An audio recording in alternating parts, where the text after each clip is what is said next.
Okay, number 4. All right, back to 2 lines here, graph them out. For the first one, the y-intercept is at -1, and then the slope is up 2, right 1, up 2, right 1, up 2, right 1. Reverse it. Always 2 points is the minimum, but I always like to give a few more to make a slightly better graph. And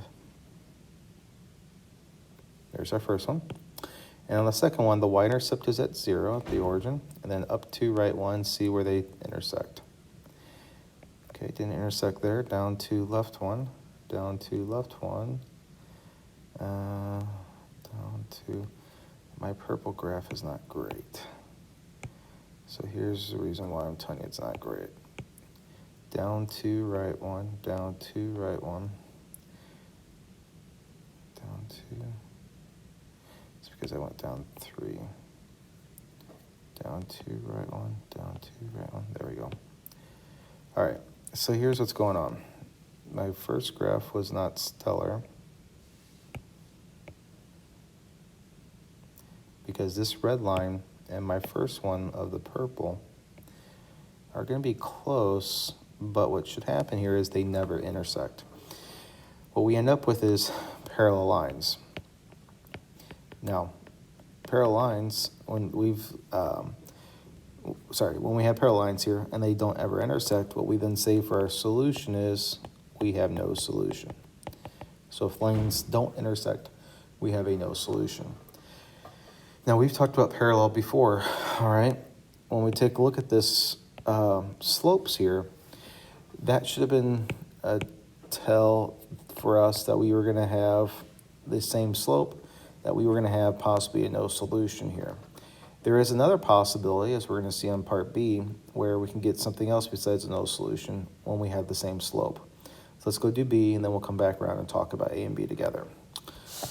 Okay, y-intercept is at 2, down 3, right 1, down 3, right 1, up 3, 1, 2, 3, back 1. Take your ID, make the line. Okay, on the other one, I got to divide everything by 2 first, put it in slope-intercept form. Okay, up 2, then down 3, 1, 2, 3, right 1, down 3, right 1, up 3. Now what happens here is, when I make that second one, I kept getting the exact same thing, and then when I make that graph, it's the exact same freaking thing. And the reason is, off of this one, these slopes are the same. Okay, that's nothing different. But then we also have to keep in mind the y-intercepts.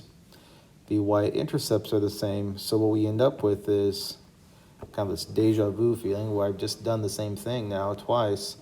And what we then say for our solutions is infinitely many solutions. So when we solve a system, okay, to make sometimes our lives a little bit easier, in terms of the solution, if the slopes are the same and the y-intercepts the same, we will always end up with infinitely many solutions. When I go back to this other one, all right, the slopes were the same, but the y-intercepts were different, -1 and 0. So when they are different, all right, for the y-intercepts and the same slope, we will always end up with parallel lines, which means a no solution. So there's really only 3 possibilities right here when we solve a system of equations. And to make it even quicker, when I look at this last question with you, all we're trying to do is decide what type of solution do we have. And it's all about looking at the slopes and the y-intercepts. So to summarize what we've done throughout this lesson here, when I look at number 5, the first thing I notice is the slopes are the same. The y-intercepts are the same. That deja vu feeling, and that always means we're going to get infinitely many solutions. Now for number 6, same slopes, and then the y-intercepts are different, +4 and -4. So what that means then is we are going to get parallel lines. Parallel lines which imply a no solution. Back to number 5 real quick. If I graph this out, you'd only get one graph, okay? And then number 7, this is what we start off with today is, different slope, and I don't care about the y-intercept. They can be the same, they cannot be. When the slopes are different, what we get is a solution. We get a solution, one solution. Now, what is a solution? I don't care, but what we will end up with two lines that do intersect and intersect at a point. So we will make our lives sometimes easier on ourselves and what to expect when we solve systems. Look at the slopes. The slopes and y-intercepts will tell you what type of solution to expect. Different slopes, get a solution. One solution. Same slope, same y-intercept, that deja vu feeling, it would always be infinitely many solutions. You will get one line graph. And then when we have the same slope and different y-intercept, okay, we get that parallel lines happening, and they will never intersect to tell us a no solution. And that's a quick breakdown of solving a system equations by graphing.